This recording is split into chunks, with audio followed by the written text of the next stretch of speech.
Yes, I think I've covered all the main points I wanted to cover in connection with this paragraph. So if anyone would like to ask any questions, do we have any raised hands? Michael? Yes. There is a question which I received a while ago. Yes. And this is that my question is about the benefit of being in the physical presence of Arunachalam. Though Arunachala Ramana is our very nature, until we realize it by destroying the ego, we wouldn't know that Bhagavan was ever our very nature. Until then, can we say that the greatest help the ego has to destroy itself is the physical presence of the Arunachala hill? Sadhu Om once said in an interview, being around Arunachala is itself satsang. So could you talk about being in the physical presence of Arunachala or Bhagwan Samadhi? And also, did Bhagavan ever say that by doing Giri Pradakshina as much as possible, we can destroy this ego and merge back into Arunachala Ramana very easily? About Giri Pradakshina, I don't think Bhagavan ever said it so specifically like that, but Bhagavan strongly encouraged people to do Giri Pradakshina, and he often indicated it is a very great aid to us in our spiritual path. Arunachala as a hill is a form of God, but it is a very special form of God because the human mind has many different desires. God assumes different names and forms suited to the mentality of different people. So, for example, if your main aim in life is to acquire wealth, you may be attracted to worshipping either Lakshmi, who is the goddess of wealth, or Venkateshwara, who is the god in Tirupati. The form of Vishnu in Tirupati is Venkateshwara. He's especially associated with wealth. There's a Puranic story behind it. If you're facing many obstacles in your life, there's Ganapati. You can worship Ganapati, and Ganapati will remove your obstacles. So to suit the different aims and ambitions, desires of people, very different gods. And so people are drawn to different gods according to their mentality. But what is special about Arunachala, Bhagavan has clearly indicated in the very first verse of Akṣaramaṇamālai, Arunachala mena ahaminine pava ahateva rarupaya Arunachala. For those who think of Arunachala as I, or in my heart, you root out their ego. So Arunachala is all about eradication of ego. Even the Puranic story behind about Arunachala is that Brahma and Vishnu were quarreling. Each one was claiming to be the greatest. In other words, their egos had become very strong, and they were quarreling about who is the greatest. And then between them, this column of fire appeared, and it was such a vast column of fire, neither the top nor the bottom could be seen. So they were both wondered, because Brahma was very proud, I've created this whole world. But suddenly something appeared which he hasn't created. And Vishnu was very proud, I am the one who sustained the world, and you were born only from my navel. So, but suddenly something appeared, but he's not sustaining. So they then decided, this has appeared, so that we can test which one of us is greatest. Whoever can find the top or bottom, we will accept as the greatest. So Brahma at once took the form of a swan and started to fly upwards. As Bhagavan explained, Brahma here represents the intellect in the sense of the outward going intellect. When we seek knowledge outside ourselves, that is what is represented by Brahma.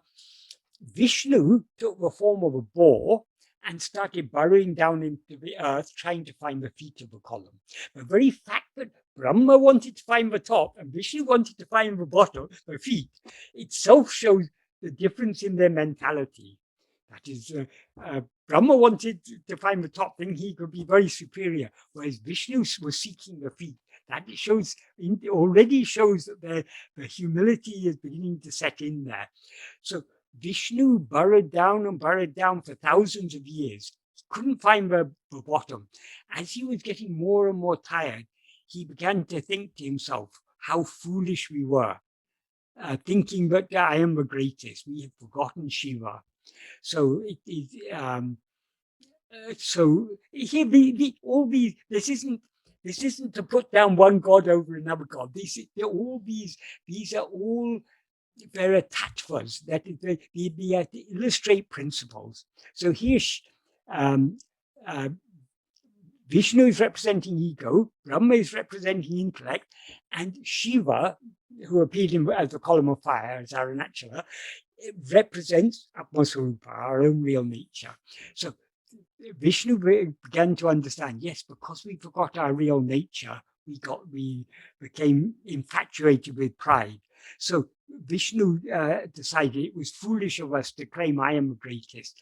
So he decided to go back and admit his failure, and he was very confident that Brahma will also fail.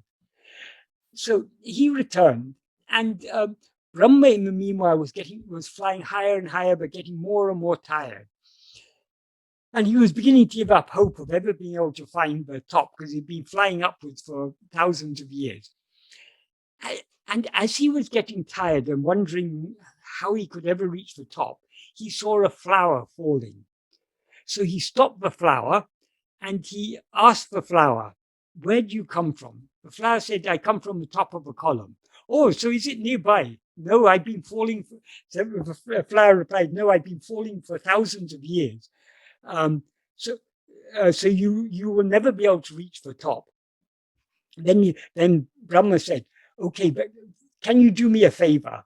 I had taken this, I'd agreed with Vishnu, but whoever could find the top or bottom is the greatest. So I can't find the top, but can you at least bear false witness for me and say that I reached the top and I'm returning with you from the top?" The flower agreed. So Brahma the swan took the flower in its mouth and returned down and met Vishnu. So Vishnu readily accepted that he had failed in his attempt to find the peak, and he worshipped Arunachala. And then the column of fire, as Arunachala was then. And then Brahma laughed and said, "Oh, you're worshipping this column of fire because you failed in your attempt. But I reached the top, and here is this flower to bear witness." Vishnu looked at him in disbelief, and he knew it couldn't be the case. But here is this flower who's bearing false witness. So Vishnu just didn't know what to reply. And then from the column of fire, Lord Shiva appeared, and he cursed Brahma, "Because you lied, you will not be worshipped in any temples." And he blessed Vishnu, because of your humility, you will be worshipped in this world as my equal. Because those who subside, the implication is when the ego subsides, we become that. So Vishnu, that means our own real nature. That is when we cease to be, when ego subsides back into its source, it becomes none other than that. So he blessed Vishnu, "You will be worshipped as equal to me, but Brahma will not be worshipped." And he also cursed the flower. This flower should never be used in Shiva Puja. It's a particular flower called a Ketaki flower. So that flower is never used in a Shiva Puja. So that is the story. But these are nice, Puranic stories are always nice mythological stories, but there's deep truth in them. And we need not take the stories as literally true, but they're metaphors. They convey a very deep truth. And what the truth conveyed by this story is that Arunachala appeared only for the eradication of ego. So because of the egotism of Brahma and Vishnu, it was necessary for Arunachala to appear in the form of that column of fire. Because Vishnu sank deep, subsided, he attain oneness with Shiva. Whereas Brahma, because he, like the intellect going outwards, trying to know all about this world, the more the intellect goes outwards, there's no end. We can never, there's no limit to the knowledge of the world, because the more we go outwards, the more we're projecting forms and phenomena. So there's no end to. The more we know about the world, the more we know we don't know about the world. So there's no end to it. That's why the way is to turn back within and sink down into the heart. That is exemplified by Vishnu in that story. So even from this, and then they Brahma and Vishnu both worshipped the column of fire and said, so that the world will never forget you. You should remain here always, but in this fiery form, the world cannot stand your presence. So take a lackluster form. So Arunachala then, the column of fire then subsided in the form of a hill. And that's why this hill, for example, Jnana Sambandha, I think, in one of his songs, he refers to Arunachala as Jnana Tiralai Nindra Paraman. That is the great Lord who stands as a vast heap or a vast pile or dense mass of jnana. Jnana means pure awareness. So Arunachala is all about eradicating ego. So though Arunachala is much more than just the form of the hill. Bhagavan clearly indicates in Arunachala Stuti Panchakam, Arunachala is that which is always dancing in our heart as I. So Arunachala is our own real nature, but so long as we take ourselves to be a form, now we've limited ourselves to the form of this body, so Arunachala stands there in the form of a hill. As Bhagavan says in Arunachala Aṣṭakam, in the third verse of Arunachala Aṣṭakam, Ninayan Uruvena Veniye Nanna Nilamise Malayanum Nilayine Nīdām. That is, when I approach you, thinking of you as a form, you stand as a hill on earth. So long as we take ourselves to be a form, we cannot know God as formless. So he, out of his immense grace and compassion, though he's our own real self, he has appeared outwardly in the form of a hill.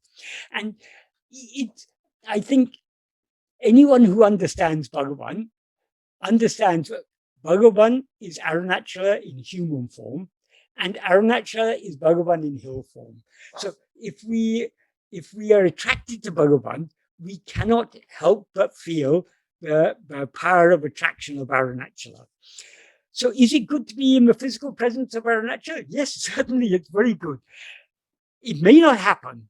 That is, whatever happens in whatever we experience in this life is all according to prarabdha.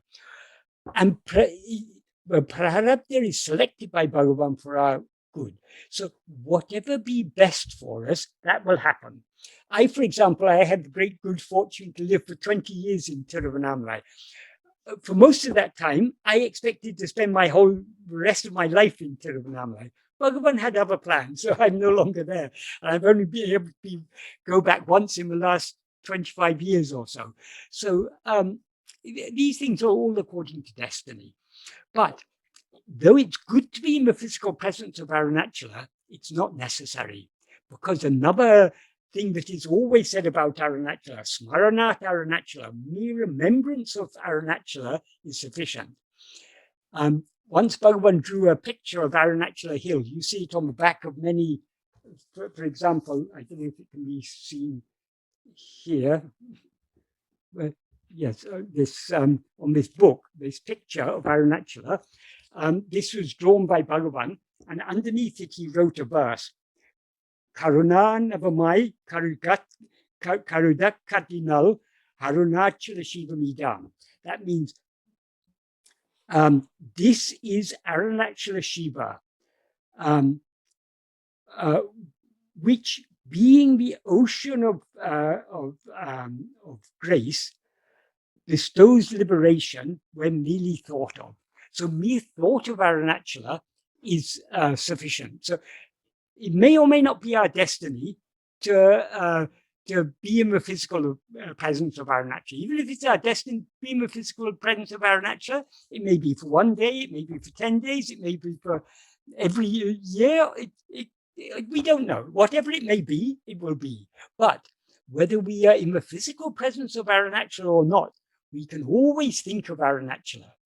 And Arunachalam is, that is good to think of the outer form of Arunachalam, but the real form of Arunachalam is that which is shining in our heart as eye. That's why Bhagavan says in the first verse of Akṣaramaṇamālai that there's a word that Arunachala mena ahame nene pava. Ahame there can mean in the heart, or it can mean Arunachala is only I. So Arunachala, that which is shining in our heart as I, that is Arunachala. So keeping our attention on I, that is the best satsanga with Arunachala. That is very different forms of satsanga. Bhagavan often used to say, what is Sat is only Atman, our own real nature, Atma Swarupa, that is Sat. So Atma Sangha is the best satsanga. In other words, being self-attentive, keeping our attention fixed firmly on ourselves, that is the best of all forms of satsanga. But there are other forms of satsanga. The next best, because always the subtler is more powerful than the grosser. The mind is more subtle than the speech, and the speech is more subtle than what is physical, than the body. So, for example, in Upadesh Undiyā, Bhagavan says in verse 4 of Upadesh Undiyā, when he's talking about the purification of mind, he says, Didamidu, this is certain, puja japamam dhyanam udulvak ullatoryo. Puja, japa, and dhyana are actions of body, speech, and mind, respectively. Viyavu ahum ondril ondru. That's a very brief way of saying one than one is superior, is what that literally means. What he implies by that is the more effective than puja, japa. More effective than japa, dhyana. Effective in what sense? In purifying the mind. Because the subject in the previous verse was that doing action, doing nishkarmiya karma for the love of God, purifies the mind and shows the way to liberation, thereby shows the way to liberation. So then Bhagavan is talking about the different ways to purify the mind. So more powerful than what we do by body is what we do by speech. And what is more powerful than what we do by speech is what we do by mind.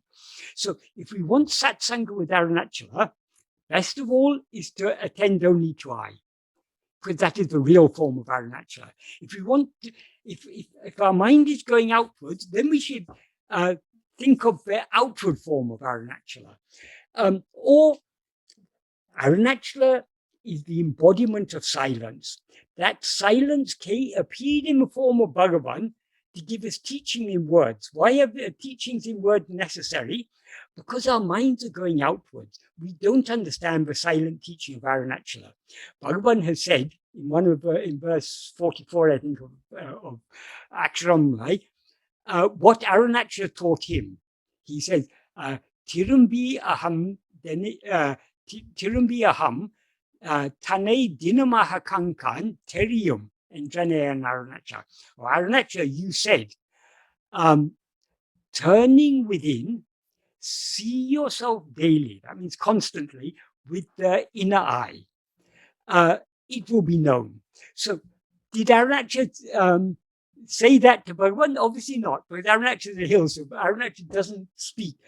This is what Arunachala taught Bhagavan in silence. And because our minds are too outward going to understand that silence, Bhagavan revealed to us in words. So thinking of Arunachala, thinking of Bhagavan, or thinking of his teachings is a very good satsanga. That's at the mental level.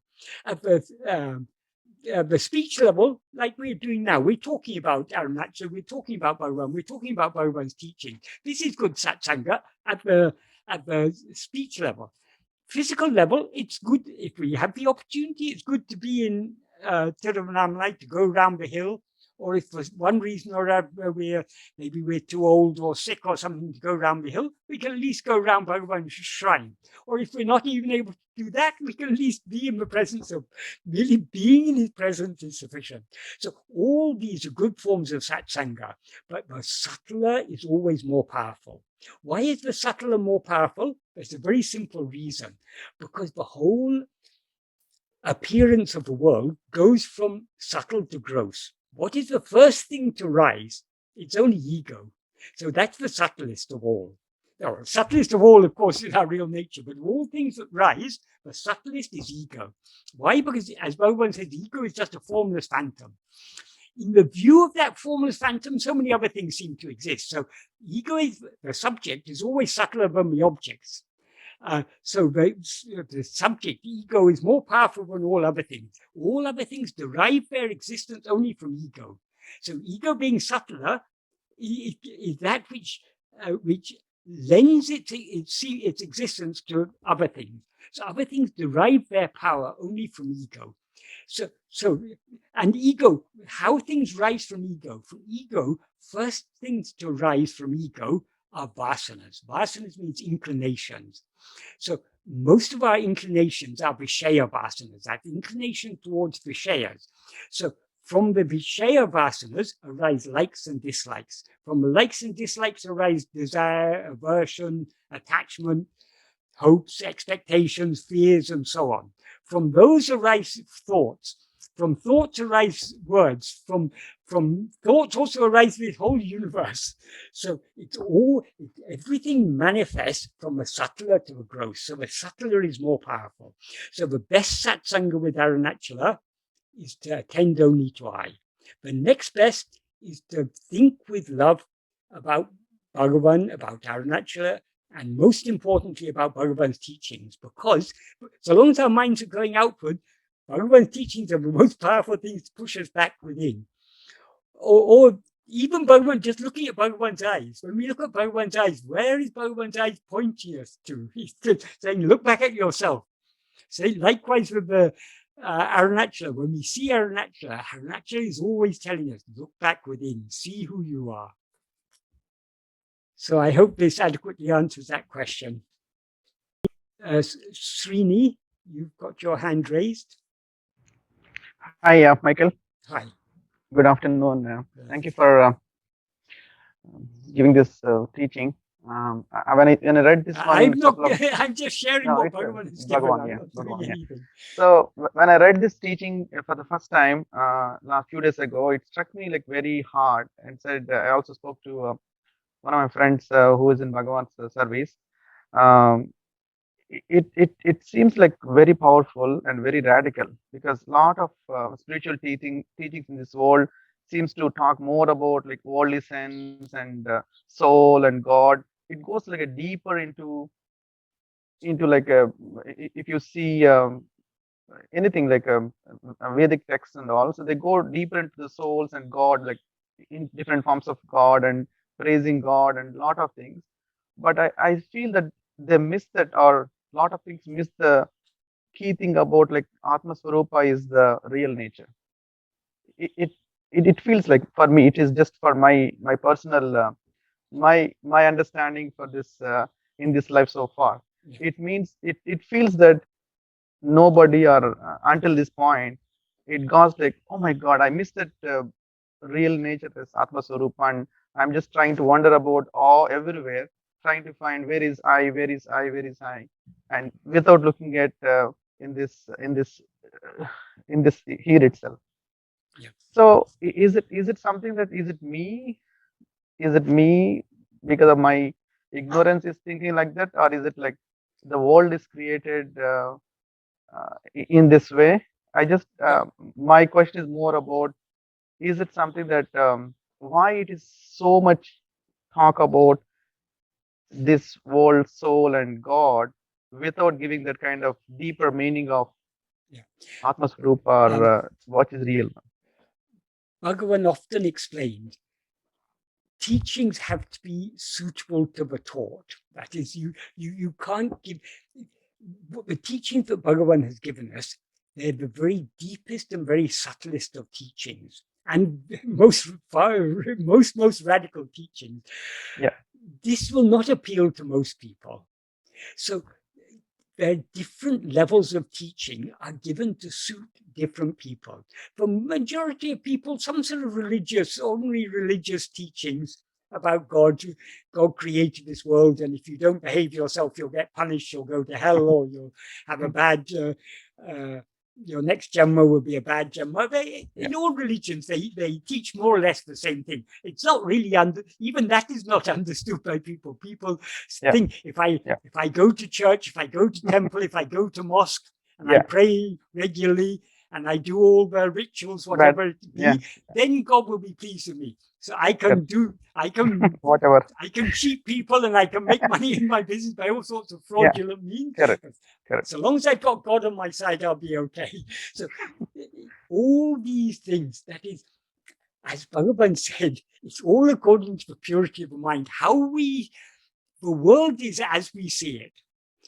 We interpret the world to suit ourselves. So also we interpret religious teachings or spiritual teachings or philosophy to suit ourselves. So the majority of people would not be attracted to this. What Bhagavan has taught us is the deepest of all philosophies, the deepest of all spiritual teachings are Advaita. Bhagavan has taught the simple essence of Advaita, because Bhagavan didn't come to popularize Advaita. Bhagavan just came to highlight what is the practical implication of the teachings of Advaita. So Bhagavan's teachings are all about practice, because Advaita is a very nice philosophy, but the philosophy is of very limited use to us if we don't put it into practice. And most people, most Advaitins, don't understand what the practice is. So Bhagavan came to highlight what is the practice of Advaita, how to apply Advaita in practice. That is this part of Atma-vichara and self-investigation and self-surrender. So Bhagavan's teachings are all about practice. Bhagavan taught us the very deepest philosophy, but it's a very simple philosophy. Because if philosophy gets complicated, it leads to confusion and everything. The philosophy that Bhagavan taught us is all very practical philosophy. So whatever Bhagavan has taught us, it all has practical implications. And he made those practical implications clear in so many ways. Adi Shankara had a different mission. Adi Shankara came to, because he lived in an age when there were many different competing philosophies and spiritual paths. He came to establish Advaita as this is the true interpretation of the Vedas and Vedanta, and this is the ultimate path. But because his mission, he had a divine mission, was to popularize Advaita, he had to present it in a way that would be more palatable to people.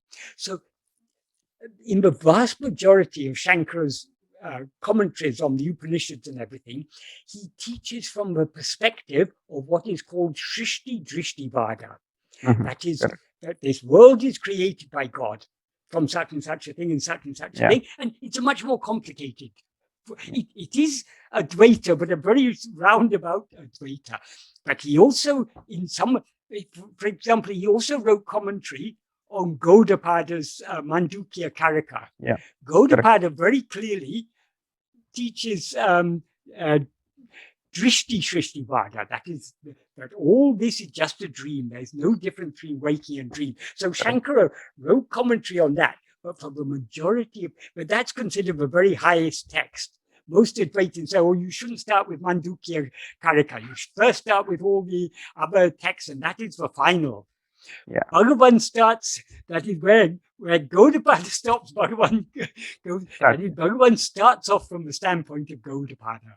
Because Bhagavan often said, when people asked about this, Bhagavan said, what is the point of first telling if you tell the more diluted truth at first, sooner or later you're going to have to say, no, that's not the truth. the truth is something else.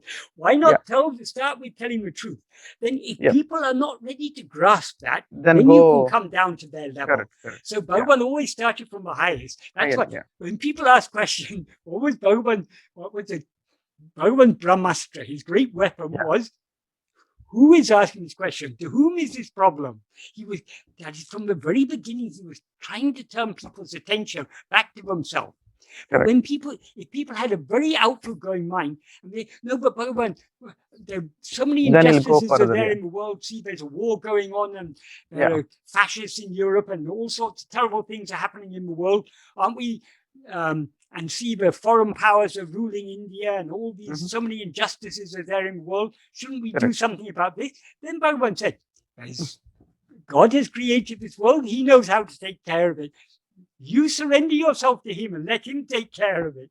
So Bhagavan, because the minds of such people are very outward going, Bhagavan doesn't say, oh, this is all a dream. Though his core teaching is this is all a dream, for those who obviously are too preoccupied about the world, even if you tell them it's a dream, they don't understand. It's going to go like water off a duck's back. It's not really going to sink in.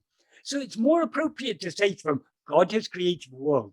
Your job is to surrender yourself to him. He will take care of everything.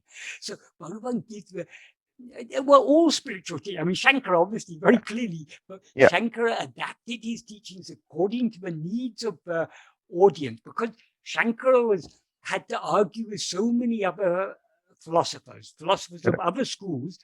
He had to present Advaita in a way that was more palatable to them. Yes. So, but Bhagavan didn't come to argue against any other philosophies. Shankara had a mission that was appropriate to the age he lived in. Bhagavan had a mission appropriate to the age in which he lived, there are so many philosophies in this world, so many different religious beliefs, so many different atheistic beliefs also. There's so many scientific beliefs, so many beliefs. So there's no point in arguing with people if they're not ready to accept it. Everyone believes what is appropriate to them at their own level. So, but Bhagavan came for those who really want to be, who have recognized or are willing to recognize the inherent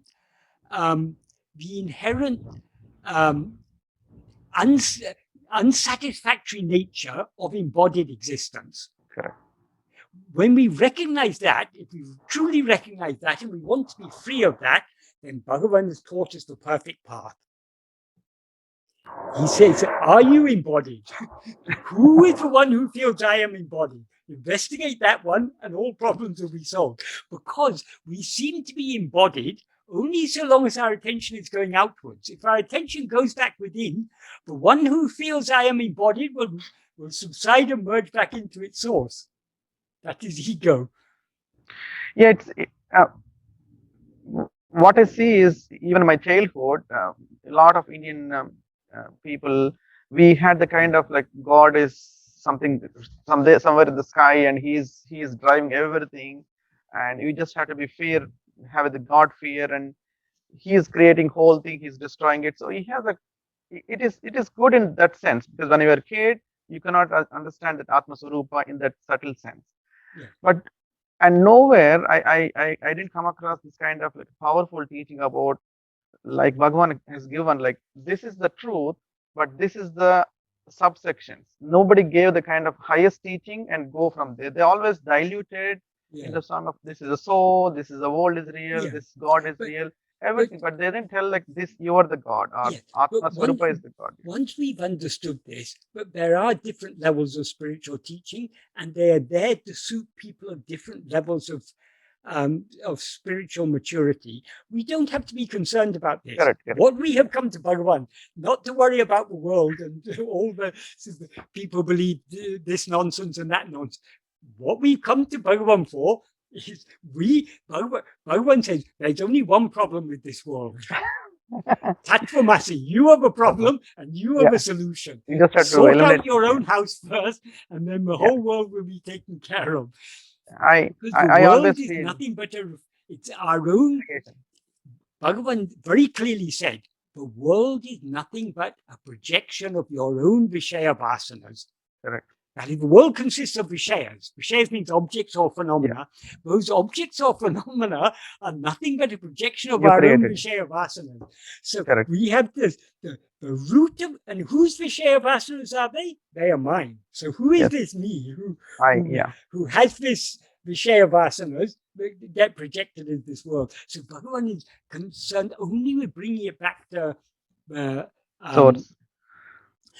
For example, there's so many injustices in the world. There's so many things that were wrong in the world. Bhagavan wasn't concerned about these things because he was concerned only about the root.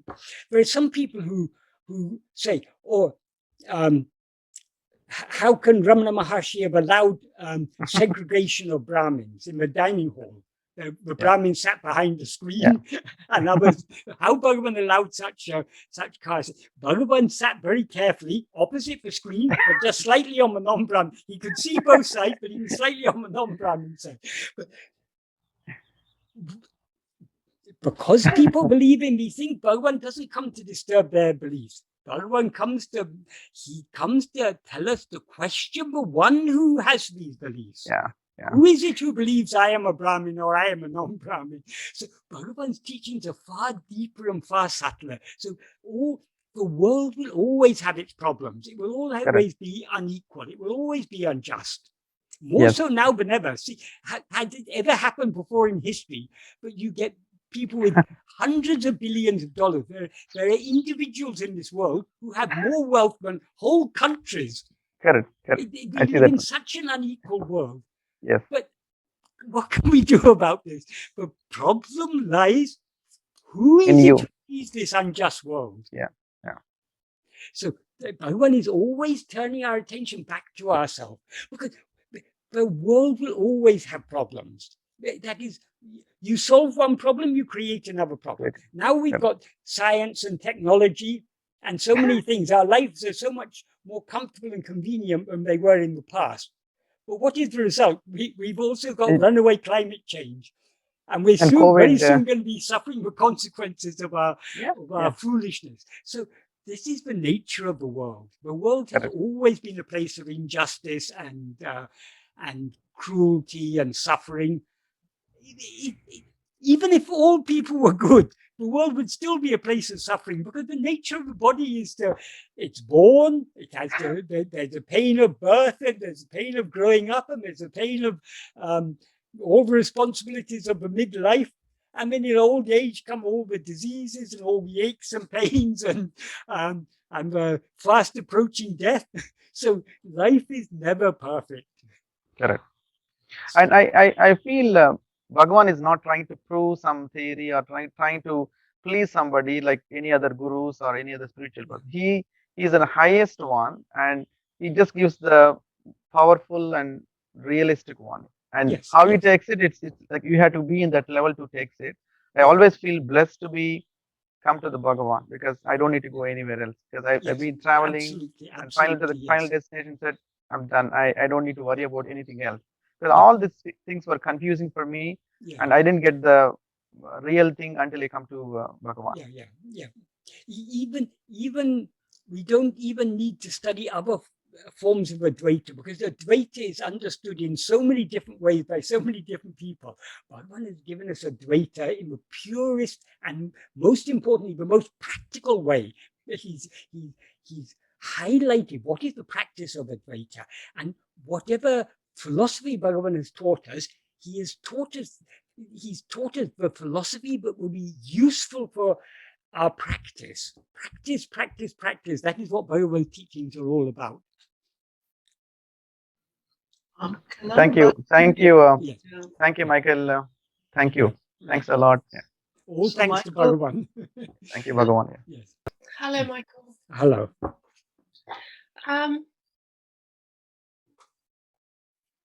I'm thinking about oneness and duality, and what you've been talking about in this lecture about talk about it's about energy, really, like the fire being used to create cooked rice, Yeah.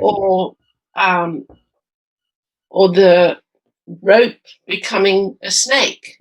All these things require some kind of energy change, which the ego does and creates all these different things, which can be good, can be bad, which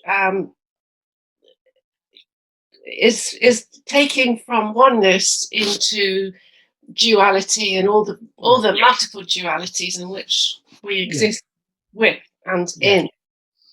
And I was thinking, Bhagavan says, what is God? Yes. So all these energies, whether it's pure awareness or this very murky ego, which can be quite pure, it has so many different grades of purity, it can become more and more subtle, but it can be really dark and yucky. And I was thinking also about sacred law and secular law. You know, Moses came down from the mount in Sinai, whenever it was, and he created the 10 Commandments, which was like an amalgamation of what the collective mind was, which was thought to be the best way that people could live by. And the people all agreed that this was a collective thing from all the egos that were there to create a good life for people. So my question is kind of vague, but this energy that has to be produced, I mean, the ego is just amazing. It's just incredible the way it does all these things. But this ego is just a reflection of pureness, of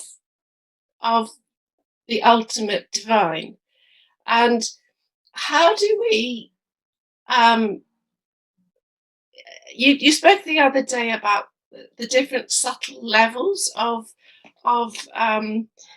the ego, like I can't remember the order, but it was the body was the most gross, and then it was speech, mind, will, intellect, and breath. But what is God? So how do we sort of come to work with these things and get some sort of perspective of our lives? I know that's a huge question. Well, no. Bhagavan's teachings is putting everything in perspective. It's enabling us to see all these things in perspective. The nature of the mind is to complicate things. What Bhagavan has taught us is very, very simple. You referred to what I said about the heat of the rice.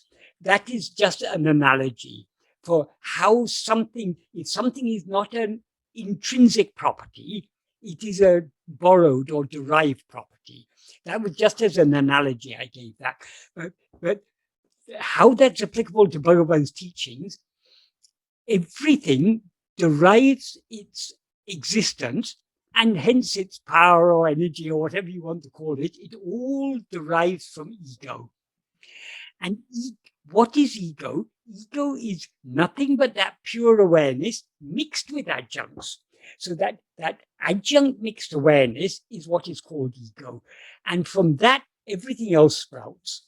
So from that arises, as ego, we have Vishayavasanas. Vishayavasanas sprout as likes, dislikes, desires, and everything is a manifestation of that. So the point of Bhagavan's teaching is it all comes back to ego. Ego is the root of the problem. But in ego is not only the root of the problem, in ego lies the solution. Because what is ego? Ego is a mixture of that pure awareness I am and adjuncts such as this body. We seem to be ego only so long as we're attending to anything other than ourselves. if instead of attending to other things, we turn our attention back to attend to ourselves alone, ego, instead of rising, will subside and eventually dissolve back into its source. This is all Bhagavan teachings are about. That is how to apply Bhagavan teachings in practice. Withdraw your attention from other things by turning it towards yourself. That is what Bhagavan teachings are all about. Everything else that Bhagavan taught us is only to point us back to this. Nothing else matters. If you want, that is Bhagavan's teachings, as I said, they're all about practice. So we can derive the benefit of Bhagavan's teachings to the extent to which we put them into practice. The more we put them into practice, the simpler and clearer our understanding will become. That is, when we come to Bhagavan, we come with so many ideas and beliefs that we picked up along the way. That is, we have so many ideas about so many things. Basically, Bhagavan teachings challenges all our beliefs, all our preconceptions, all our assumptions. So we need to be ready to let go of all other ideas and beliefs that we had before. Then only we can grasp. Then only will Bhagavan's teaching make a deep impression on us. And the purpose of Bhagavan's teachings, as I say, whatever Bhagavan has taught us, it has one purpose and one purpose alone: to turn our attention back to ourselves. Because therein lies the solution to whatever problems we may face. The problems we face because we allow our attention to go outwards. If we turn our attention back within, that which is aware of everything else will itself dissolve. That is ego. So other people's egos, like secular law or education or whatever, we turn that back into ourselves and we realize that we are pure awareness. And by doing that, are we supposed to be able to solve the secular ego? Other egos exist only in the view of one ego. That is,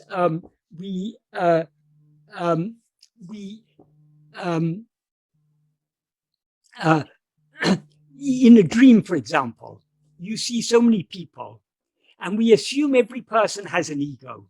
An ego means one who is perceiving the world.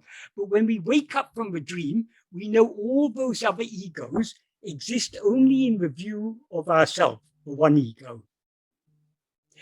Likewise, all the other people in this world seem to have egos. Because we as ego mistake ourselves to be a person, we mistake every person to be an ego.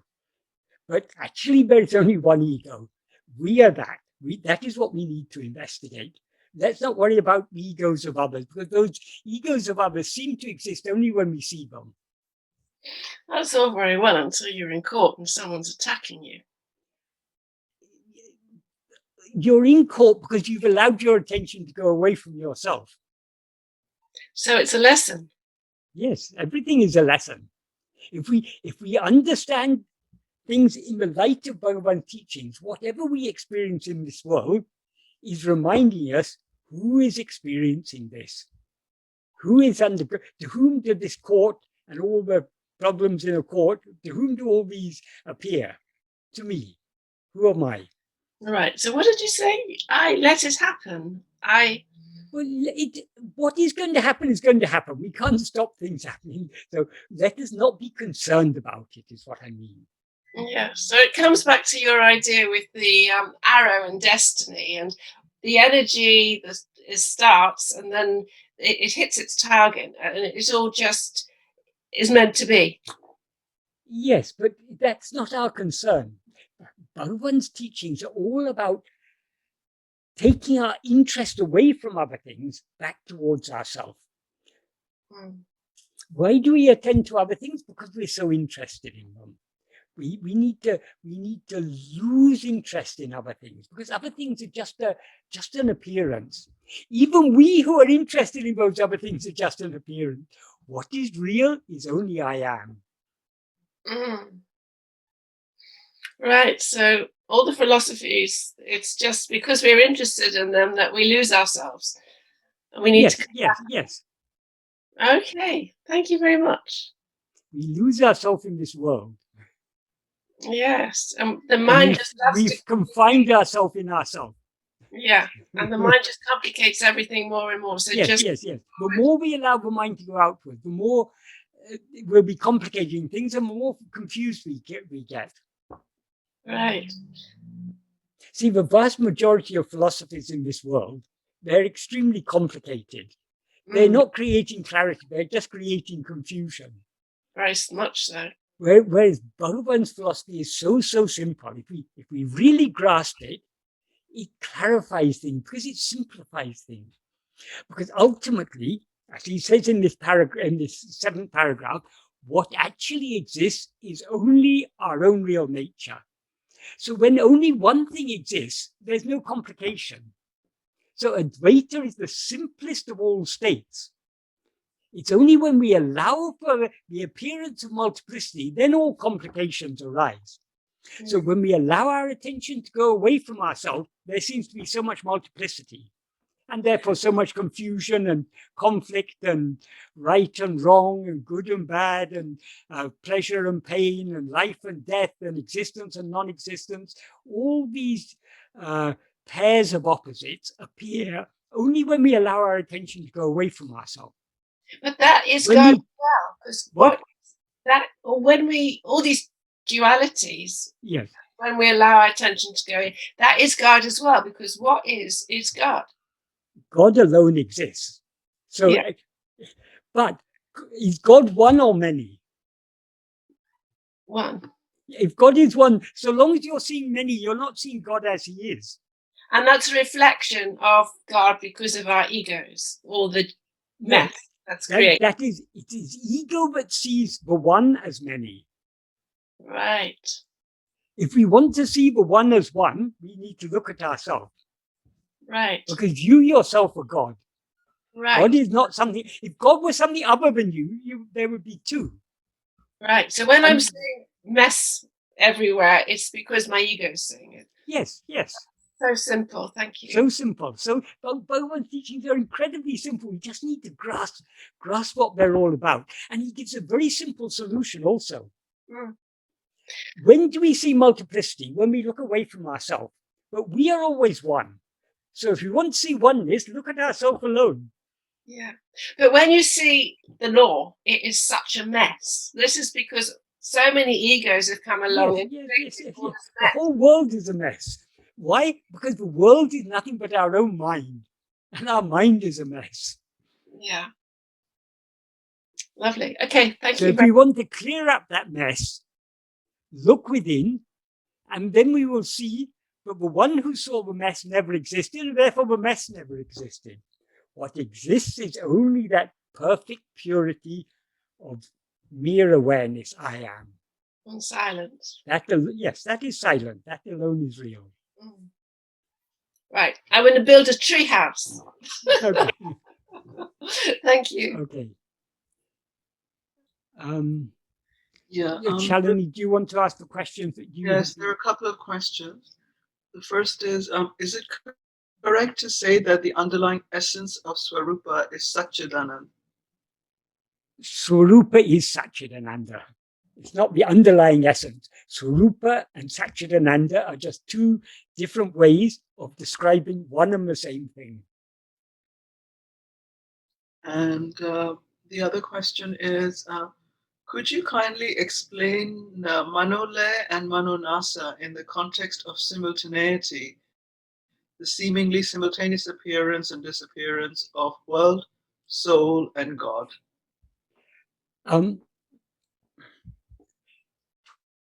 We experience two states. One state is what we call waking and dream. That is a state in which we are aware of ourselves as the knower, the subject, and everything else are things known. This is one state.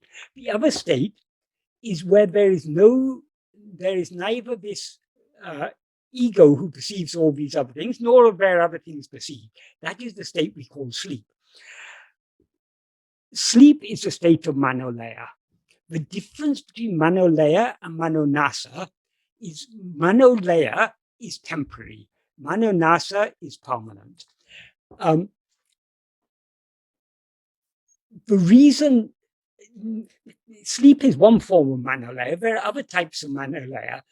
In fact, all manolayas actually they're one and the same, because when the mind, in the absence of the mind, there cannot be any differences. The differences between one state of manolaya and another is, or with seeming difference, is a difference in how we go into that state. We go into sleep because of tiredness. We go into coma because of some accident or some chemical shock or something, some shock to the biological system puts us in coma. We go into anesthesia because of drugs we're given. We go into nirvikalpa samadhi because of pranayama or other yogic practices. That is the only difference between these states. What causes us to go into that state may be different, but the state itself is the same. That is what Bhagavan calls manolaya. When we arise out of manolaya, we who rise are ego. As soon as ego rises from manolaya, everything else arises along with it. So that is simultaneous. But the cause is ego, because it's only in the view of ego that everything else seems to exist. So we see it in dream, for example. Dream is a very clear example of simultaneous creation. As soon as we see the world, it's there. So where it was before, or how it all started, we don't know. It's just suddenly the seer of the dream and the dream both appear simultaneously.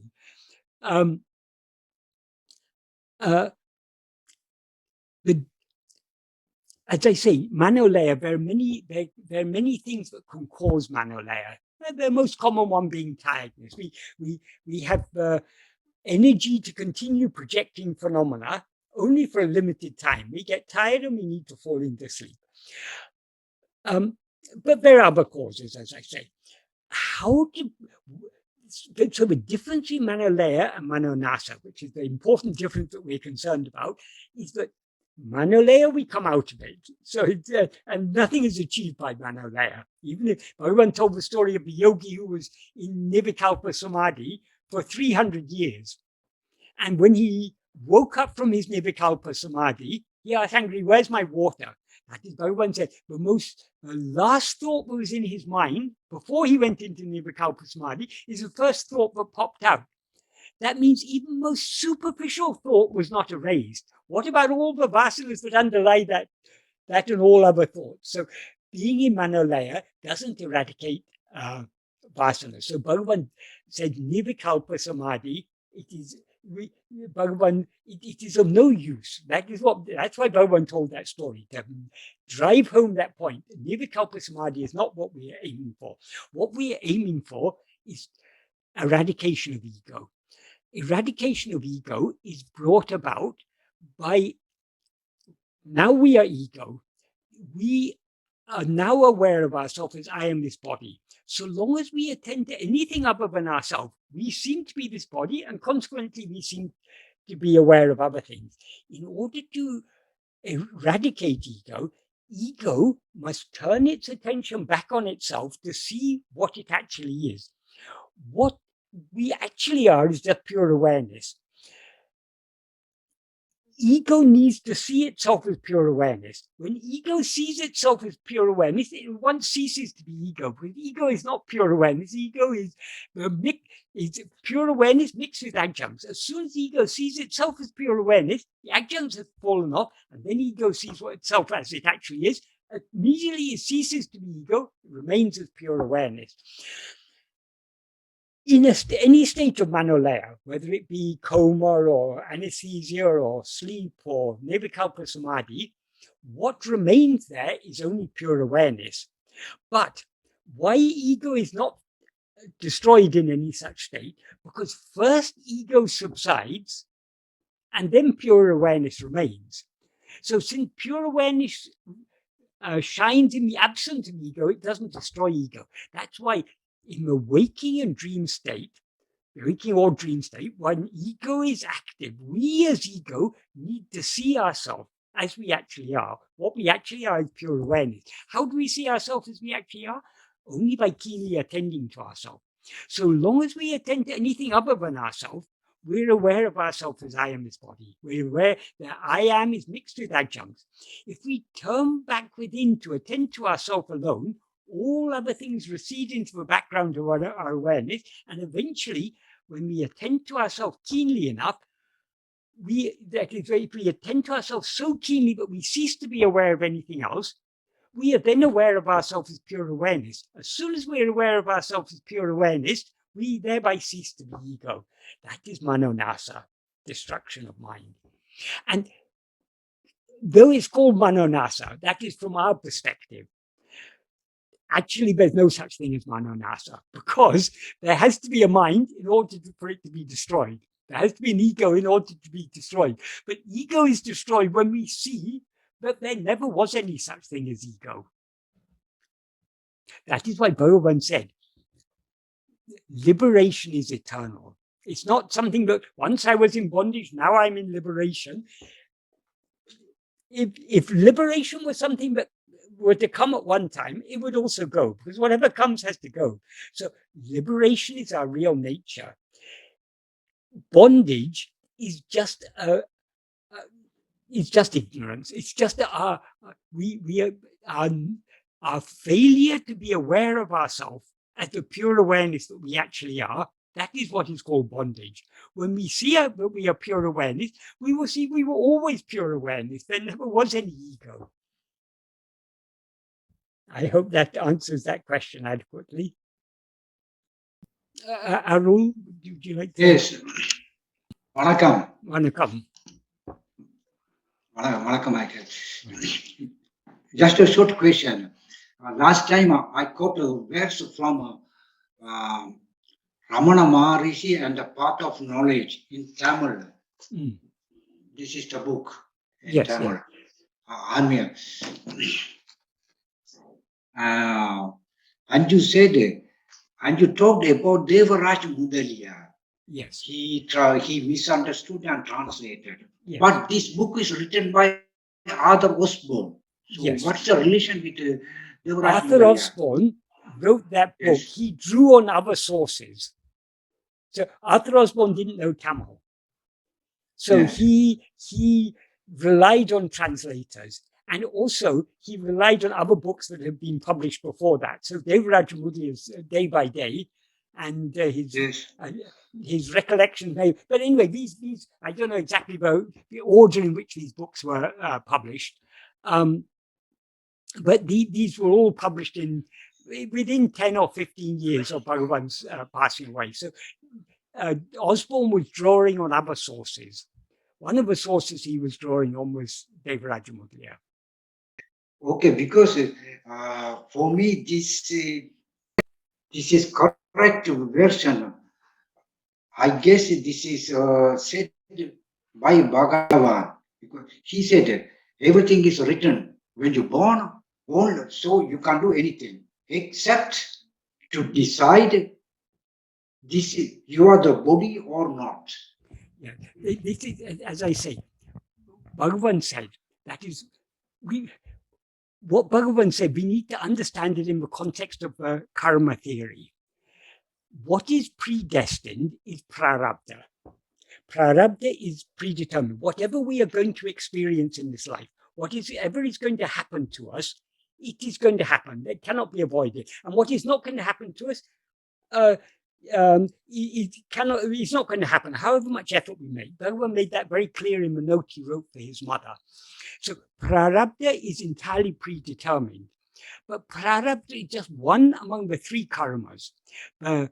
The karma that is karma, prarabdha, it's called a karma, but actually it's karma phala. It's a fruit of action. It's the consequences of action.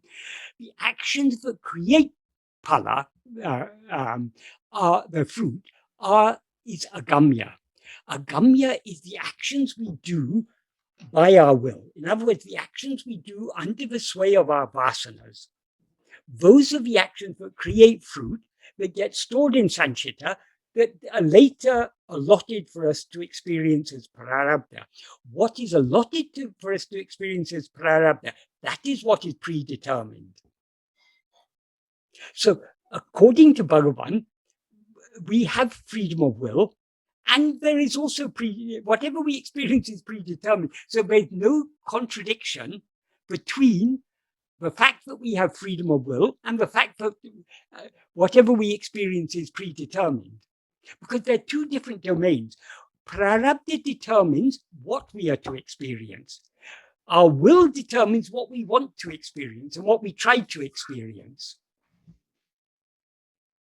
So there's no conflict there at all. But Devaraja Mudliya, and it seems many other people, have difficulty grasping this. They have difficulty. I don't know why they have difficulty. It seems to me to be such a simple and clear thing, and Bhagavan explained it so clearly. But for some reason, some people just, they find it difficult to grasp this. Okay, sir. Thank you. I don't want to take your time Yes. to answer the people. Yes. Thank you very much. That is whatever we prarabdha is the fruit of our past actions. Fruit means what we are to experience as a consequence of actions that we've done in the past. So prarabdha concerns what we experience. A gamya is created because of what we want to experience.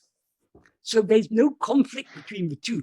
What we are experiencing is prarabdha. But while experiencing prarabdha, we've got so many likes, dislikes, desires, and so on, which prompt us to do a gamya in order to experience what we want to experience. But we cannot, since what we can experience only what we are destined to experience, our gamya doesn't change what we are destined to experience, but does create fruit that gets stored in sanchita and but may later be allotted as prarabdha.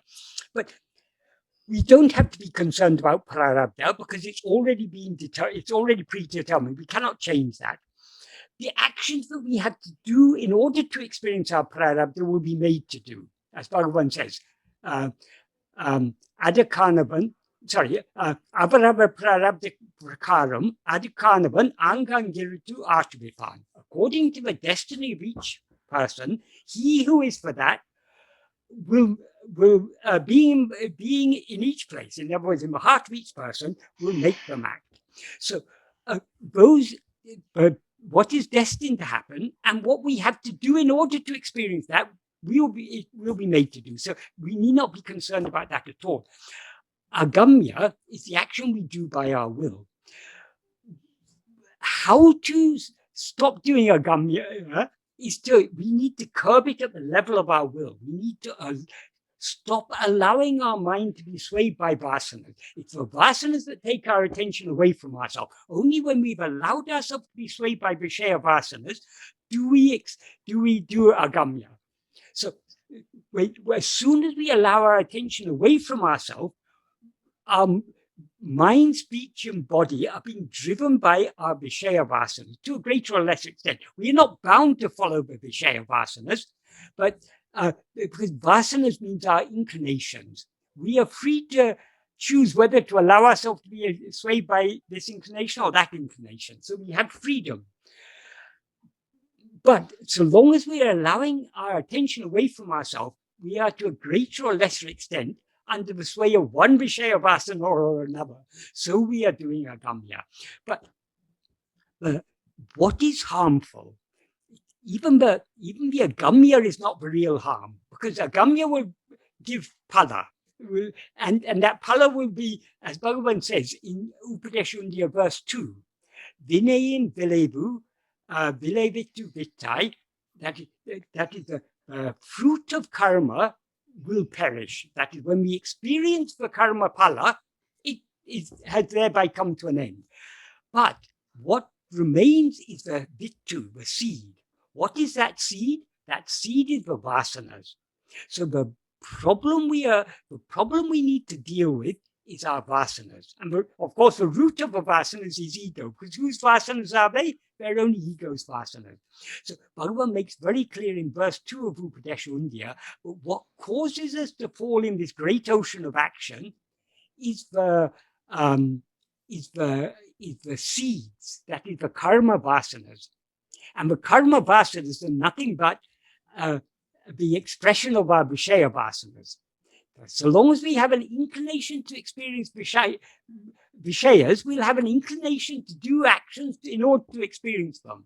So at the heart of every karma vasana is a Vishayavasana. So Bhagavan was concerned about Vishayavasanas. How do we deal with Vishayavasanas? There's only one way to deal with them. We need to investigate ourselves and know what we actually are. Okay. Thank you, Michael. Yes. So Bhagavan's teachings are very clear, very simple, and very coherent, but we need to understand them correctly. So many people who recorded what Bhagavan said, they failed to understand the nuances in what he was saying. So they themselves were confused, and unfortunately what they've recorded has confused others. But that's why Sadhuam often used to say, when we come to Bhagavan, our mind is like a scribbled slate. We need to first wipe the slate clean, and then only Bhagavan's simple, clear teachings will make a deep impression on us. If we are still in a confusion about all these fate and free will and all these things, Bhagavan has clarified in a very simple and clear way. So long as we're in confusion about this and about so many other things, we won't be able to grasp the simple essence of Bhagavan teaching. What is the purpose of whatever Bhagavan taught us? It had one purpose and one purpose alone, which is to point us to turn our attention back within. So this is what Bhagavan's teachings are all about. Whatever Bhagavan taught about the law of karma was just to help, was just to reinforce this need for us, to impress upon us the need to turn within and to make it clear to us that we need not be concerned about anything other than ourselves. That is the aim of Bhagavan's teaching. We need to keep the aim in mind. Then everything else will be seen in a clear perspective. Does that help to clarify it at all? It's okay. Thank you.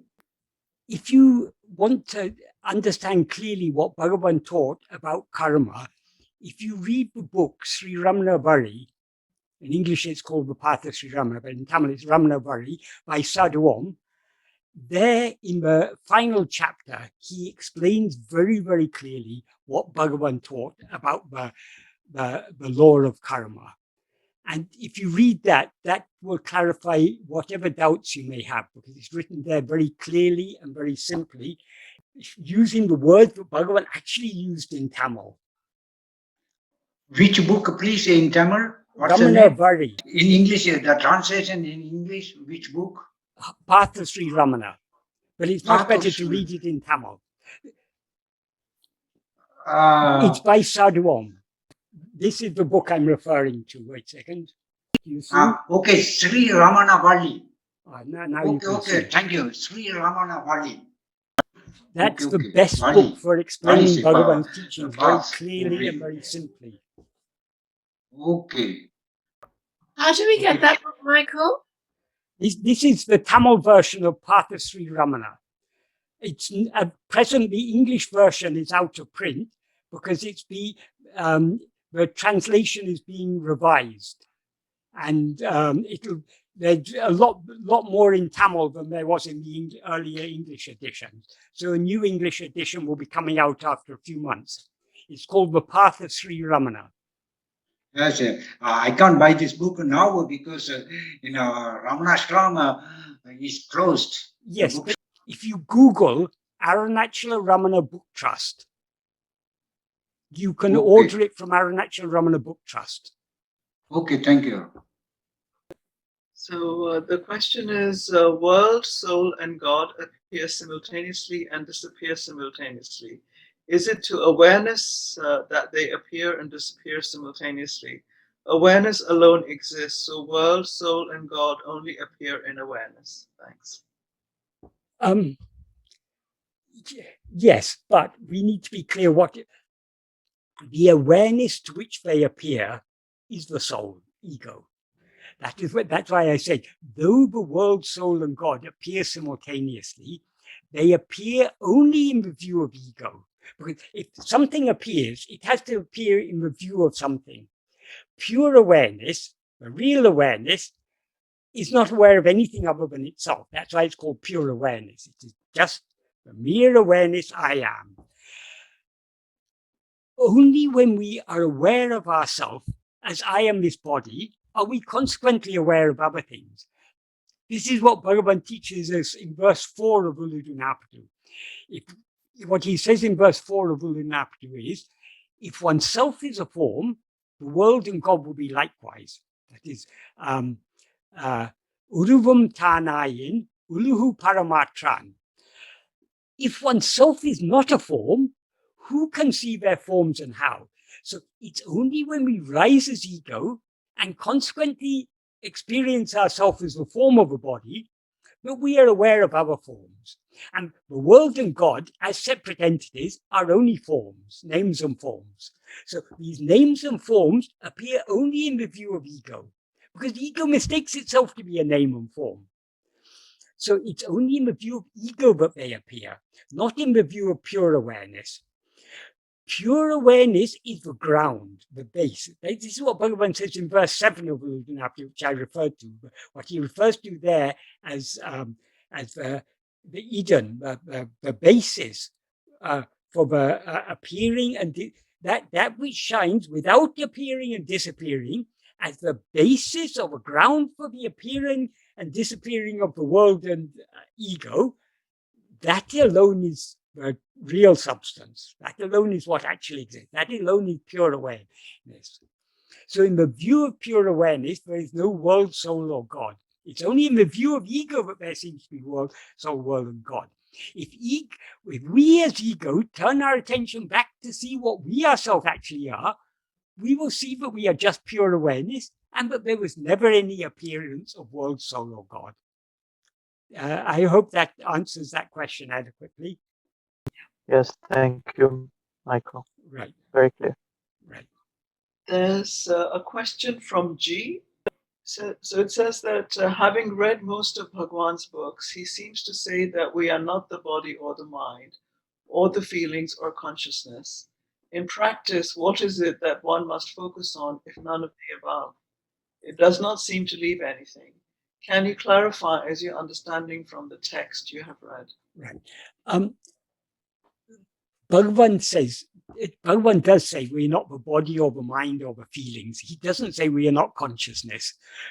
He says his first answer to Śrī Aruṇācala was, when Śrī Aruṇācala asked, who am I? Bhagavan's answer was, Nāṉ Ār. Nāṇ means awareness or consciousness alone is I.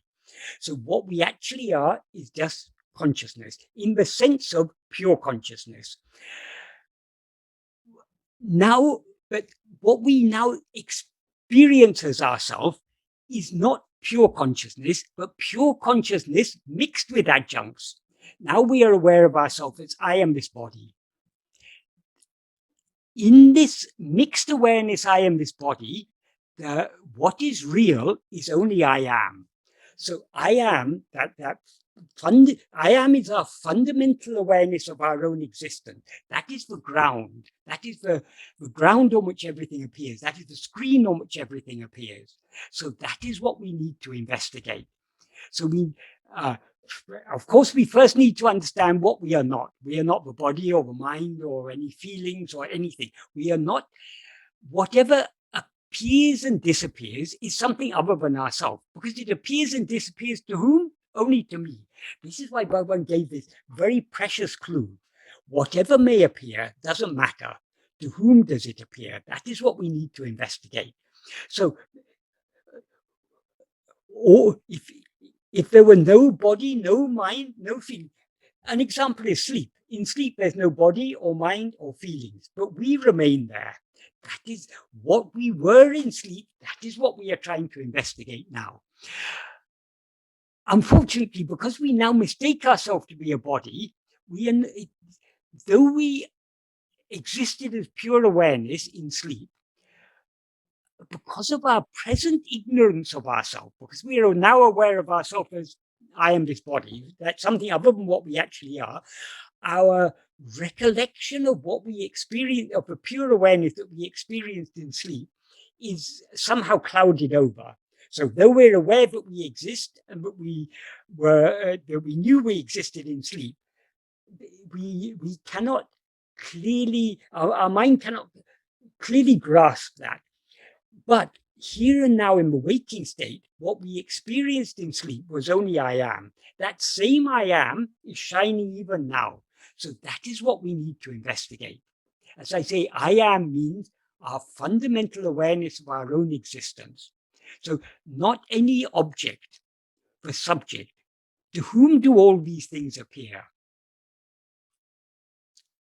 I hope that answers. I mean, this is the essence of Bhagavan teaching. This is the most important thing to grasp. But we are not investigating any object. We're investigating the subject, the one to whom all objects appear. So we are not looking for any object. We are just trying to. That is, to put it another way, this may help you to understand. We are always aware of our own existence. We're always aware I am. But though we're always aware I am, most of the time our attention is on things other than ourselves. So I am is so to speak slipped into the background, because what looms large in our awareness is only the appearance of other things. So we are always self-aware, but now we are generally negligently self-aware because we're more interested in other things. Now we need to take more interest in just being aware. We need to be not negligently self-aware, we need to be attentively self-aware. So we're not attending to an object, we are just being self-attentive, being attentively self-aware. I hope that helps to clarify, but this will become clear only to the extent to which we put it into practice. How can we put it into practice if we don't understand? Try. If you try to be aware, what is this awareness I am? No, don't ask for question. Just try to be so curious about this. What is this background awareness I am that is there, that to which all other things appear? We just have to, as Bhagavan said, when people asked him, Bhagavan, how are we to do this in practice? Bhagavan said, if the way were objective, it could be shown. This is not an objective practice. This is subjective. Right? That is, we're investigating the subject. So Bhagavan said, do you need to be shown the way inside your own home? No one else can show you the way inside your own home. Bhagavan has pointed us the way, but we have to find the way ourselves. That is, we have to follow his words. We should take as pointers. We should think deeply about what he has said and try and apply it in practice. If we do so, it will become, the more we put it into practice, the clearer it becomes. Because whatever else we may be aware of, we are always aware I am. But that doesn't mean I am is an object. I am is the subject. I am is the background awareness in which everything else appears. I hope this helps to answer your question, G.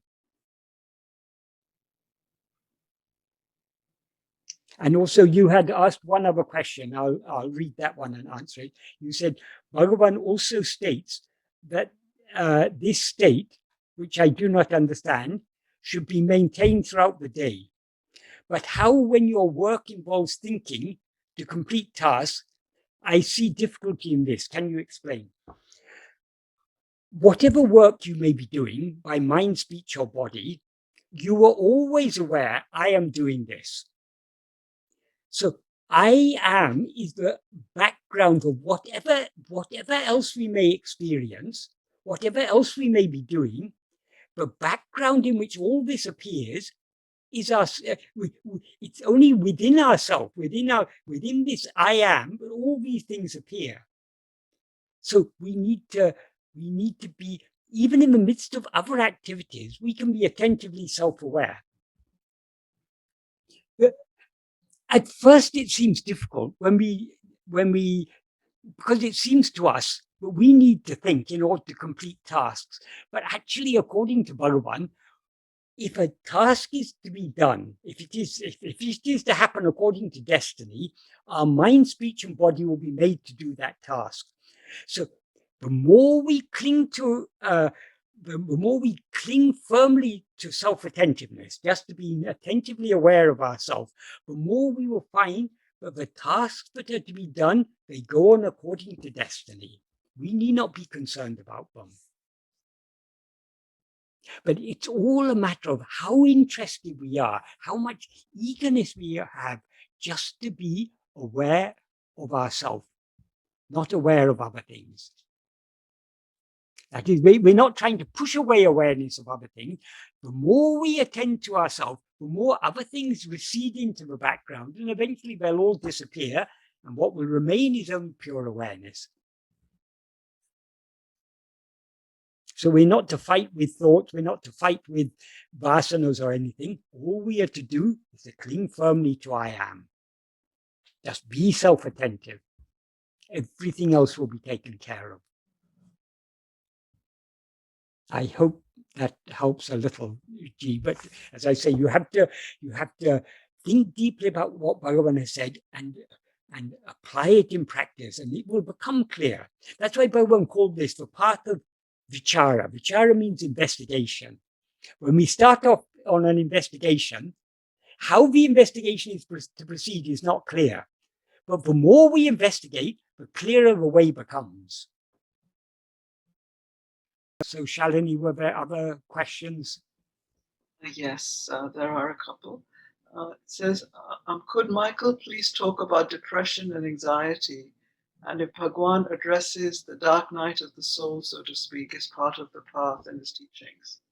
About depression and anxiety, the nature of the mind is always undergoing different states. And because so long as we identify ourselves as a body, we've got plenty of reason to be depressed and anxious. When we look at this world, it's a pretty depressing place. We know that our existence here is very precarious. We're here one day, we're gone the next day. So there's plenty of reason to be depressed and anxious, so long as we're looking outwards. But Bhagavan said, if anyone had asked Bhagavan such a question, to whom is the depression? To whom is the anxiety? The more we turn our attention back to ourselves, the more we are withdrawing ourselves from other things. By following this simple path of self-investigation, we are shifting our interest away from other things back to ourselves. We are taking interest only in knowing and being what we actually are. Then automatically the depression, the anxiety, all these things will recede into the background. The nature of attention, the more we attend to something, the larger it looms in our awareness. If for example, some people have a phobia. Supposing, for example, someone has a phobia about spiders, they'll be always anxious about whether there's a spider here, because their mind is often thinking about this, but the phobia becomes bigger and bigger and bigger. But and it's the nature of anything. Supposing you are very interested in something, supposing you're a football fan, the more you think about football, the more you tend to think about football. So the more we attend to anything, the more it looms large in our mind. And because you're thinking of football, whether my team is going to win this Saturday or not, is very, very important to you. I'm not saying you are interested in football. I'm just giving that as an example. So anything looms large to the extent to which we attend to it.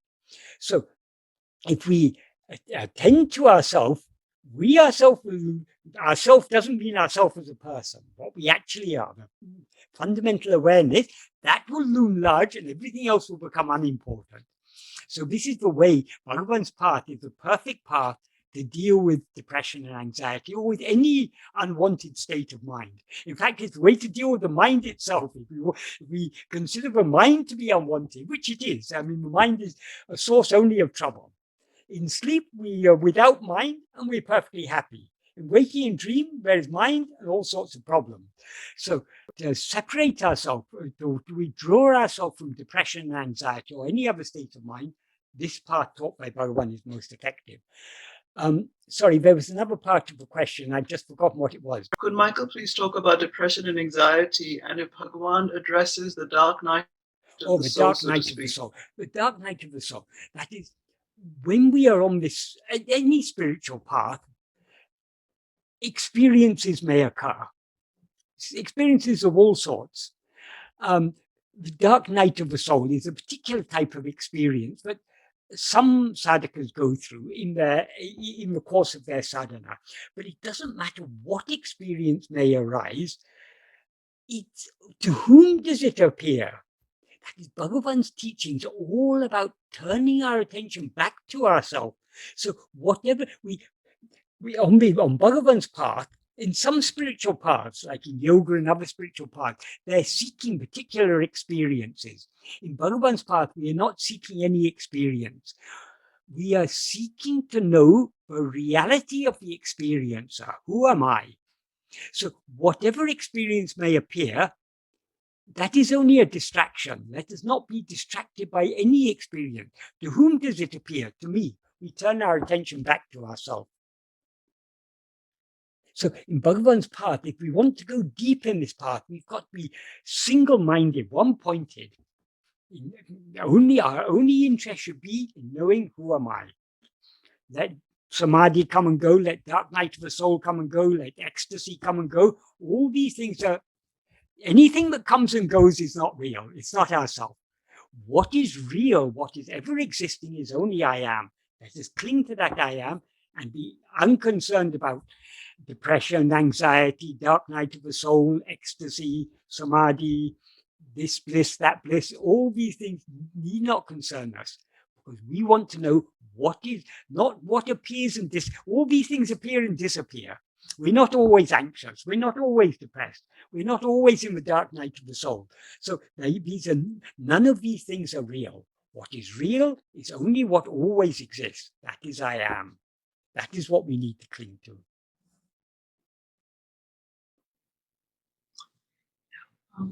There's another question. This is that one of the confusions in different translations of this text is that the seer is the self. This is answer number 4, and I'm not sure which text this is, but in any case. The quotation is, when the world, which is what is seen, has been removed, there will be realization of the self, which is the seer. And then it goes on after the quotation. I know what this is referring to, yes.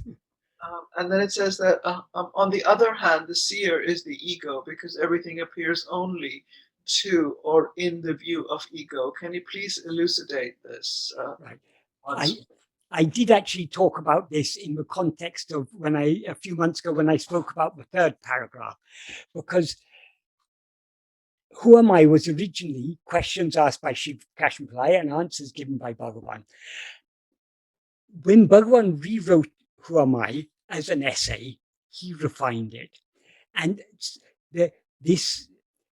because there's scope for confusion here, when he says the self, which is the seer, we don't actually know whether Shiv Kashyapalaya perhaps didn't record that portion so accurately, or perhaps Bhagavan was just talking in a metaphorical way. That is, our real nature is not the seer. Our real nature is just pure awareness. What is the seer is only ego. So Bhagavan refined that. If you read the 3rd paragraph of Nāṇ Ār, you will find that there's no mention about seer and seen there, because it could give room to confusion. That is, the reality of the real nature of the seer, that is Swarupa, not the seer is ego. The real nature of ego is what we actually are. So because Bhagavan, that's why these question and answer versions, they are interesting historically. But the only version of Who Am I that we should rely upon 100% is the essay version, because that was written by Bhagavan. Even in the essay version, next time I'll be talking about the 8th paragraph, and that is the only paragraph in which there were 3 sentences later interpolated, which were not written by Bhagavan. It may have been an answer given by Bhagavan, but it was not originally written by Bhagavan. Some devotees decided that because Bhagavan gave that answer, they decided to add it there. But actually, those 3 sentences confuse what Bhagavan had written there originally, because Bhagavan had to answer people at different levels. So some of the answers Bhagavan gave orally are a diluted form of his teaching, a concession to people's inability to grasp the essence of his teaching. So, but apart from those 3 sentences that were interpolated in the 8th paragraph, the whole of the essay version is what Bhagavan himself wrote. And as I say, that's a much refined version of of the earlier question and answer versions. So yes, you're right. Swarupa, what is said there is drika here swarupa. Yes, swarupa, which is the drik, which is the seer. That's only in a metaphorical way. What is the seer is only ego. The reality of ego is swarupa. Thank you very much, Mr. Michael. Thank you very much. Actually, perfect timing. I have to go. So yeah. Thank you very much once more. Take care. Okay. Thank you. There's another question, Michael, which is that I understand Advaita in theory, but I am caught up in the mind-body conundrum in my daily life. So my question is how to continue in the state of awareness. So my question is how to continue in the state of awareness. Would appreciate if I'm allowed to explain. I think Subbu, you can ask directly. Michael, you've been a great source of comfort. And, initially I was a little anxious that my question was not coming up, and I know the reason now, because you've replied my question at least 3 times in the earlier answers. And I sincerely believe that's how I should lead my life, leave things more to chance than interfere. There's no such thing as chance. It's all predetermined by Bhagavan. It seems to us to be chance, but whatever happens is happening according to his will. Yeah. That is, it is the fruit of our past actions that he has selected. That's why Bhagavan often used to say, whether you call it prarabdha or call it God's will, it's one and the same thing. But it's more useful for us to consider, particularly when we're on the spiritual path, let us consider prarabdha means, from our perspective, it means God's will. It's Bhagavan's will. Yes. The basic problem I face is that I was born as a Hindu, almost in a family that believes in Advaita. So I don't have much of a problem in understanding Advaita. Yes. And most of what you explained now don't even arise as questions to me because I've taken them for granted. Yes. So if someone didn't know a computer, he would ask, why do you need a keyboard? But yes, if you'd known the computer, you will never ask that question. Yes. So for me, this is a very silly example, but this is an example I'm giving because I'm seeing a computer and a keyboard now. Yes. And I'm influenced by that. But having said that, like one of your questioners asked, in your day-to-day life, if you're riding a bicycle or if you're driving a car and someone cuts you off or jumps in your path, you forget all else and you become this body-mind conundrum. If you get to see a news of a woman being violated or whatever, or a fire or a tsunami, all what you have taught us in the last 3 hours is lost. Yes. And all what I've read in my life is lost. How to cling on to the awareness, like Bhagavan says, like a river flowing or the ghee flowing or whatever it is. One thing we understand from, we come to know from Bhagavan is the importance of practice. That is, a lot of a lot of people understand Advaita without understanding the practical implications of Advaita. For example, take a simple fundamental teaching of Advaita, Tattvamasi, you are that. Everyone who knows anything about Advaita knows you are that. But what is the practical implication of that? Most people fail to recognize that. That is, when we are all seeking that. We're all seeking God or Brahman or happiness or whatever we call it. We're all seeking that in one way or another, but we are seeking that outside ourselves. So when the Vedas say, you are that, what should we understand? The practical implication of that teaching is, oh, I should stop seeking that outside. That is nothing other than me. So looking at and attending to anything other than me or seeking anything other than myself is going in the wrong direction. I need to turn my attention back to myself. That's why Bhagavan says in verse 32 of Uludunapadu, Aduni Endru Ammaregal Artiravam. When the Vedas proclaim that is you, Tane Edu Endru Tan Tendu Iradu. Instead of oneself being and knowing oneself as what? Adu Nāṇ Idu Andru. That is I, this is not. Endru Ennal, Uranin Mayinal. Thinking that is I, this is not I, is due to lack of strength. Why? Endrum aduve tan I amavadal, because that alone is always seated as oneself. So when the Vedas say you are that, their aim is that we should turn our attention back to investigate ourselves. Instead of that, people think, oh, I'm not this body, I'm Brahman. So in order to understand this, I need to be often thinking, I'm not this body, I'm Brahman, and I need to study all the texts that will continue to remind me this, and then I have so many questions, and they'll answer all my questions, and we allow the mind to go outwards. We miss the point. When the Vedas say you are that, their aim is that we should turn our attention back to investigate, what am I? That is what, so Bhagavan's teachings are all about practice. They're all about, Bhagavan is driving home the practical implication of all the teachings of Advaita, all the teachings of Vedanta, the basic teachings of Vedanta. What is the practical implication? That is what Bhagavan has taught us.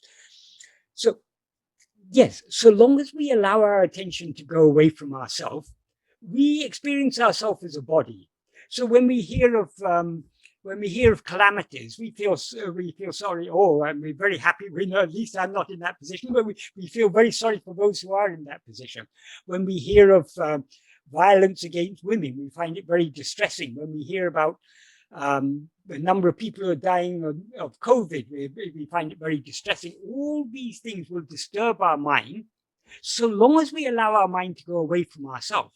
Because when we allow our mind to go away from ourselves, we've already taken this body to be ourselves, and consequently this whole world seems to be real. So how to bring about that change, the change you are seeking?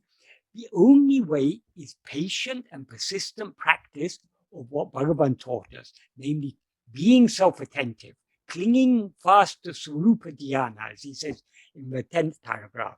So the more we attend to ourselves, the more we will be thereby withdrawing ourselves away from other things. We will lose interest in other things because other things will begin to lose their reality. So long as we're looking outwards and experiencing ourselves as I am this body, all these things seem very real. So in order to break that spell of their seeming reality, we need to cling more and more to I am. The more we do that, the more established we will become, the more firmly we will be established in this conviction that I am not any of these things. I am just I. But the perfect clarity will come when, as a result of the strength of our practice of self-attentiveness, we are finally able to turn our attention a full 180 degrees back to face ourselves alone. Then we will experience ourselves as pure awareness. Ego will be destroyed, and we will then realize we were always pure awareness and never anything other than pure awareness. So all the teachings of Advaita are only to direct us to this practice of self-investigation. To the extent we practice this, to that extent, our understanding will become a deeply rooted and clear conviction, until eventually we will lose ourselves in that clarity, and that clarity alone will remain, because clarity is what we actually are. Does this answer your question adequately? Bless us, sir. Bless us. Bless us all. Who am I to bless you? You bless me. I'm in as much need of blessing as anyone else, because the problem is, Sadhguru pointed out a very nice thing in the path of Sri Ramana Maharshi. He said, attention itself is grace. That is, the more we attend to something, the more we are blessing it. So if you want to be blessed by Bhagavan, attend to yourself. If you attend to other things, Bhagavan will be blessing those other things. If you want Bhagavan to bless you, you must attend to Bhagavan, to yourself, because Bhagavan is that which is shining in you as I. Bhagavan says in one place in Guru Vachaka Kavai, people wrongly accuse God of being ungracious. Or these difficulties are coming in my life, therefore God is very unloving, very ungracious to me. I've caught COVID. How can God, I'm a good person, I'm a good devotee, how can God let me suffer from this COVID, or whatever people may think? God is not the one who is ungracious, Bhagavan says. It is we who are ungracious, because God is so gracious that he is always making himself available to us by shining in our heart as I. He is our nearest and dearest. But we are so ungracious that we overlook his presence in our heart as I and are constantly looking outwards. We're looking away from him. So if we want to be blessed by him, we need to turn within. Thank you. Thank you so much. Thank you. Right. But don't, in the email you wrote, you referred to me as guru or something like that. I am not at all a guru or anything. I am just a simple devotee of Bhagavan. Like all of you, I may be struggling more than anyone else, because I've got such strong Vishayavasana, my mind is still going outward. But one thing I'm sure, however strong my Vishayavasanas are, there's only one solution to this problem, and that is trying my best to follow this simple path of self-investigation and self-surrender that Bhagavan has taught us, clinging more and more to I am, with the support of his teachings, because his teachings are such a great support in this path. Arunachala. Thank you, sir. There's one more question, and then we can just go to the raised hands. Right. So this question is, I've heard Michael talk about these different types of karma and Vishayavasanas. I just thought for myself, and perhaps for all participants, could Michael give a summary of these terms? And it says that, sorry to write about these, or I think it means that, and send us a PDF of this summary. I would find it a useful reference. Okay. Recently, I wrote a very long email in reply to someone about this very subject, about Vishayavasanas and everything. I plan to put that article, adapt that email and post it as an article on my blog. So whenever the next article appears on my blog, it will most likely be this very subject, about the nature of ego and its Vishayavasanas and how to eradicate them. I can say very briefly that the root of all problems is ego. Our aim in Bhagavan's path is to surrender this ego entirely. In order to surrender this ego, we need to turn our attention back to ourselves. Why do we not turn our attention back to ourselves? Because we have a very strong inclination to go outwards and attend to other things. That inclination to go outwards and attend to other things, that is what is called Vishayavasana. That is, Vishaya means any object or phenomenon. In other words, anything other than ourselves is a Vishaya. Vasana means an inclination. So the inclination to attend to and to experience anything other than ourselves is Vishayavasana. So long as our Vishayavasanas are strong, though we try to turn our attention back towards ourselves, we face a lot of resistance, not resistance from anything else, only resistance from ourselves. That is, we are reluctant to let go of other things. So we ourselves are resisting our own efforts. That is, though we have, by Bhagavan's grace, having understood his teaching, we have some liking to turn within, but we still have very strong liking to go outwards. We need to renounce this liking to go outwards. We can wean ourselves off our Vishayavasanas only to the extent to which we practice self-investigation. Self-investigation and self-surrender, they're essentially the same path. So this path of self-investigation and self-surrender is to wean ourselves off our Vishayavasana. That's why the path of surrender, though ultimately what we aim to surrender, it's ego. But the path of surrender always begins with surrendering our will to the will of God. Our will is nothing but our vasanas, our Vishayavasanas. So this is what we need to give up. So this is what Bhagavan's path is all about. We are weaning ourselves off our Vishayavasanas and thereby cultivating what Bhagavan sometimes used to call Sattvasana. Sattvasana means that inclination just to be, to know and to be what we actually are. That is Sattvasana. That is what is otherwise called bhakti, the love to know and to be what we actually are. To the extent to which we practice this, we will cultivate that bhakti. And we'll also cultivate vairagya. What is vairagya? It's nothing but the weakening of that inclination, the giving up of our desires, the weakening of our desires. The seeds of the desires are the Vishayavasanas. So how are these Vishayavasanas related to karma? When we allow our mind to come outwards, away from ourselves, we do so under the sway of our Vishayavasanas. It's only under the sway of Vishayavasanas that we allow our attention to go away from ourselves. And so then once we allow our attention away from ourselves, we can allow our attention to go here or there, or we are faced with so many choices. Do we